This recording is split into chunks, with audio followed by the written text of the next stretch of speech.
Hi guys, welcome back to another video of Life with Words, where we talk all things marriage and military. If you guys want to continue seeing more, make sure you like and subscribe. Yes guys, hit those buttons down below for us please. Of course, our goal is to reach as many people as we can, to help as many people as we can. So that would super duper help us out.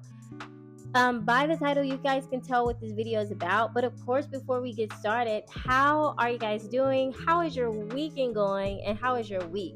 For me, I'm actually able to say I had a pretty boring week, and I don't know the last time I was able to say that. Like, holy cow, it's been a while. And that's weird that you say that, because I was going to say I had a boring week too. Oh my gosh, really? Yeah. That's a relief to hear. Boring is good for us. Busy is like we love to hear, right? We love to hear boring. But yes, guys, drop us a comment down below. We love to hear what you got planned. But before we go ahead and jump in, let's go ahead and do our woke quote. So guys, this week the woke quote reads, "Think not because you are now wed that all your courtship's at an end." What does that quote mean for you, my love? Really straightforward, you know? Yeah. Just because you get married doesn't mean you stop. It doesn't mean you stop flirting, taking you out on dates, maybe do a little bit of shopping. Yeah. Nobody likes a lot of bit of shopping. No. But yeah, just because, you think you made it, you can't stop. That should be the beginning of a new era of courtship. Absolutely. To maintain a healthy marriage that is just going to keep going in the right direction. Exactly. Guys, you guys know the phrase, getting to the top is not the hardest part. The hardest part is staying there. I like that. That is how I think about it. And I also know, like we were just saying a second ago, think of the wedding or when you get married as the start line, not the finish line. Yeah. That's when the gun's going off to take off. Indeed. Then, that's when it starts. I saw something by Viola Davis. She was saying that. And I couldn't agree with it more. So yeah, you guys, as usual, tell us down in the comments below what that quote means to you. Better yet, tell us what you're going to do to court your significant other or your wife, your husband, because this would be the perfect weekend to do so. Hint, hint. Hopefully, someone will take me out on a nice little date this weekend. Maybe I will. Maybe. Okay, I'll keep my fingers crossed, guys. You guys tell him in the comments to take me somewhere nice. Maybe that'll encourage him a little bit. But yes, guys, so by the title, you guys can tell what this week's video is going to be about. We're going to be doing a young military couple Q&A, so this should be pretty fun. These questions are actually from you guys, so we're super excited to give you guys some answers. And of course, if you have any more questions that come up, go ahead and drop a comment down below or reach us by our social medias so we can go ahead and get those answered for you. Okay, you ready? Because the first one's for you. I'm ready. Alrighty. How did you convince her dad to let you marry her at 18? Okay. Good question. I didn't really have to do much convincing, I would say. Most of it was behind doors conversations between you and your father. Right. And then I was able to meet him and then hit it off from there. Yeah, he fell in love with you. Yeah, my husband and I, my father and I had a very, very, very special bond. And I say had, the bond's not broken. My dad did pass in 22. So it's really weird talking about him in the past tense a little bit. So little hard still. But anyway, that's why I'm saying past tense. I don't want anybody in the comments to be like, oh, like what's going on now? They done fell out. Yeah, they fell out behind this guy. Like, no. But there was, I wouldn't say that you had to convince my dad. Like you said, there was a lot of conversations that my father and I had. And I kind of knew that Jeremy was courting me in that way because of conversations that we had in the past. Yeah. So I had been having those conversations with my dad.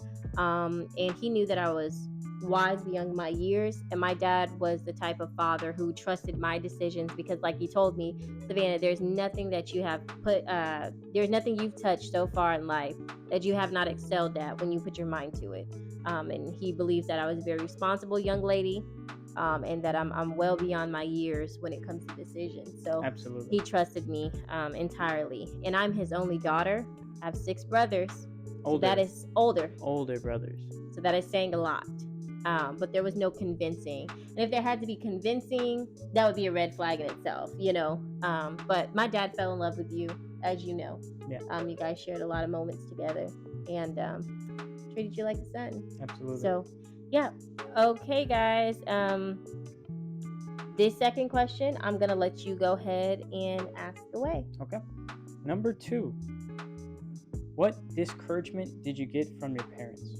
The only discouragement that I got, of course, like I said, my dad was, he supported me fully in this decision amongst others. But if I had to say one thing he had concern about, was just the age factor. And not so much of me being young and naive, but me being young and still having the worst and best yet to come in my life.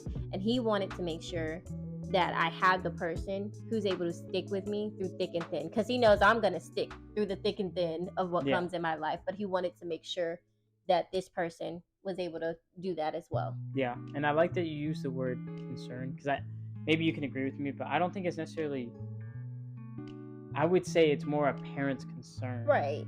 And not a discouragement. Yeah, I would say it's the parent's concern of, just us being young. It's a very big decision at such a very young age. Exactly. And, I would be more nervous if my parents were just like, yep, go sounds for good. It. You guys have fun. Godspeed. Like check with you in a couple years. Yeah, that would be concerning. So I would say it's the exact same, like just concern about our age and maybe the pace of the things going, but it's all coming from a place of love. Right. Hey, I don't want to see you get hurt. I don't want to see you make mistakes. Yeah. So I wouldn't say it was disencouragement, just a regular parent's concern. Yeah, I think with us, our parents, like I said, we have different backgrounds. We grew up different ways. I had to grow up very quickly in life. So my maturity level has always been very far beyond my age. And that's not to say that you're not, mature or anything,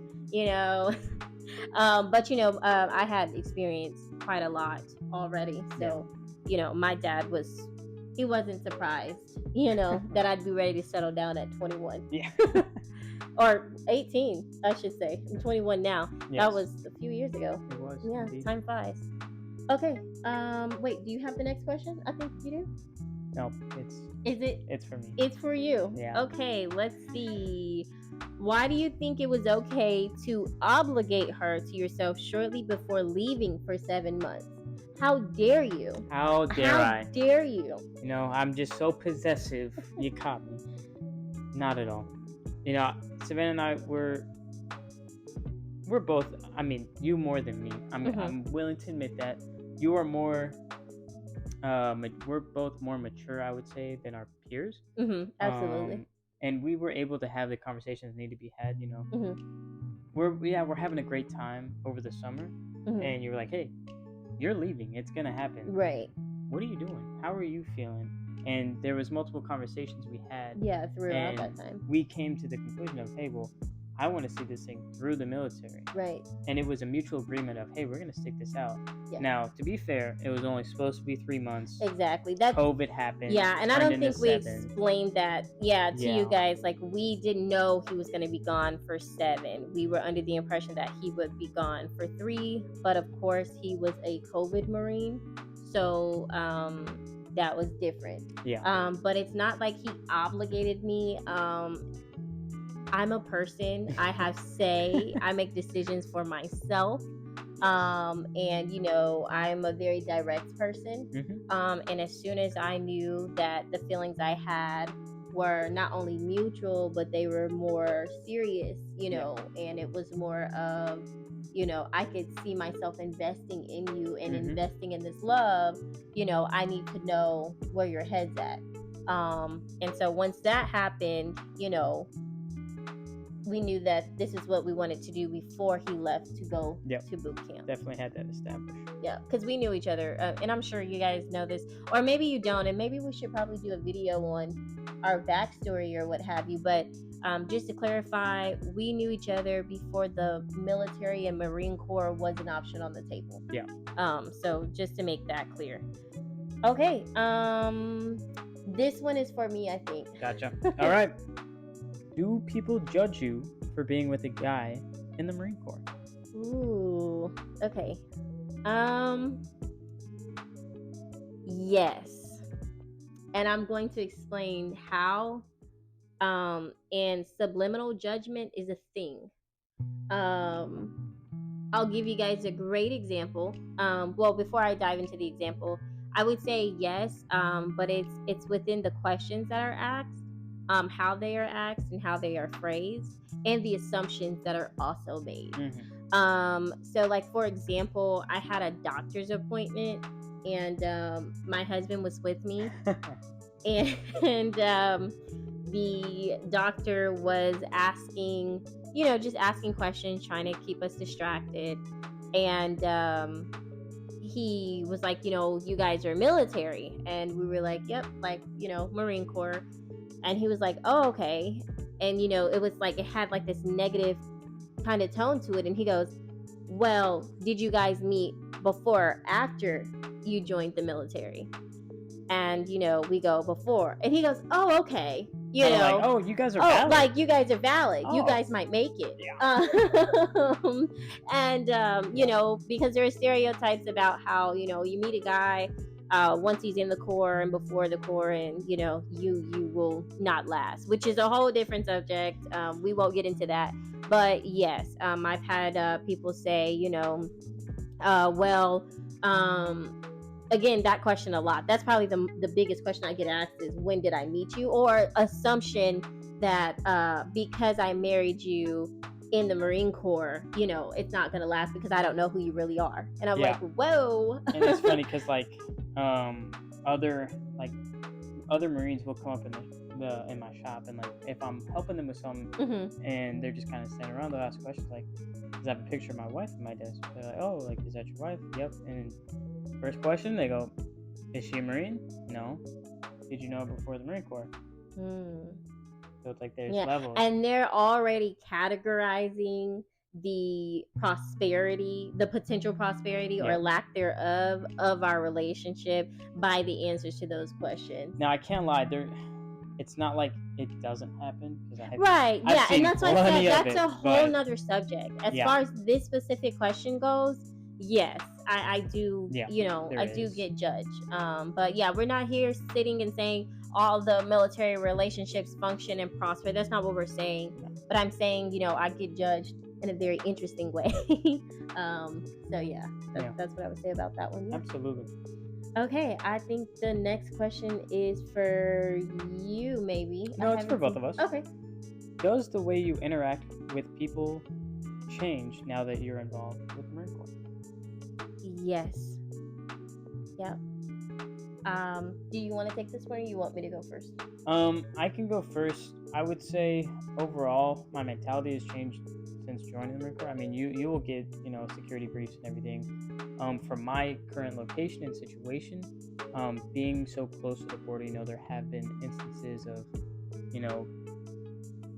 I mean, I haven't heard of it in my time, but people talk, and whether it's true or not, who knows, but like Marines will get kidnapped and taken across the border and stuff like that. So, I take different routes home. I just keep an eye in my back mirror, like making sure nobody's following me. I don't, they tell you not to put like Marine Corps wife on the back of your car. Right, Marine and Corps, that's what I was going to get into about the security. No, you're good. No, you're fine. But like, there's just, I think before the Marine Corps, you don't think like that, but being in it, like, if somebody's walking up to me, I'm going to see them before they're right up on me. Just so you would say that it has made you more aware. Yeah, absolutely. I think, like, for me, I was always taking different routes home even before military. Like that's probably like a good habit to have. It is. For me, I definitely would say yes. You guys know that we're military, and that's what our channel is about. But actually, in my personal life, behind this camera, I don't tell people that we're military unless it's close friends or family. My employer has no idea that my husband is in the Marine Corps. I don't put like Marine Corps stickers and Marine Corps wife and stuff on my, vehicle. I don't do anything like that because there are people who agree with the military, and there are people who do not. Yeah. And this world is crazy. Crazy. That's just like the rule of you cannot wear your military uniform, to go and walk in a Outside of Walmart, Yeah. or anything like that. There are different security purposes there too. So yeah, I definitely take security measures, or I the way I interact with people is different. I don't really expose that part out. Of course, expose that I'm married, but I don't, expose that part, because everybody has a different opinion about the military. Yeah. And you can never be too safe. And I would never want to put you in danger by something I'm doing. Also, consequences to situations are different and heavier than just being normal civilians. Yeah. Like, for example, God forbid you get pulled over, right? That situation is going to get back to your job, and there'll be penalty on that. Yeah, you get double penalty. Yeah, whatever you get double penalty. Civilian hits you with, and then you're gonna get hit with something. Right. So when it comes so. to your friend choice, right, and you got friends who like to drink and stuff, and I'm not saying this is our situation because we're homebodies. Yeah. But if you guys have friends who are civilians and they like to drink and hang out, and maybe one of them is a little more hostile.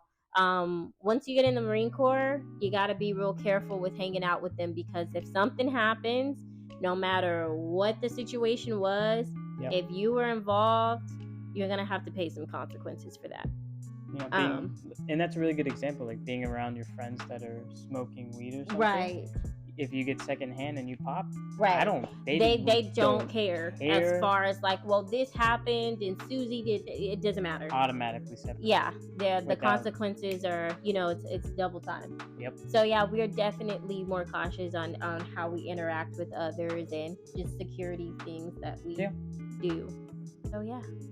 Do we have any more questions? I think that was it. That's the Q&A. Okay, well, guys, that is our young military couple Q&A. If you guys have any more questions, like we said earlier, go ahead and let us know down below. Let us know what you think about our responses, and if you have any of these similar experiences and you know what we're talking about, we'd love to hear it.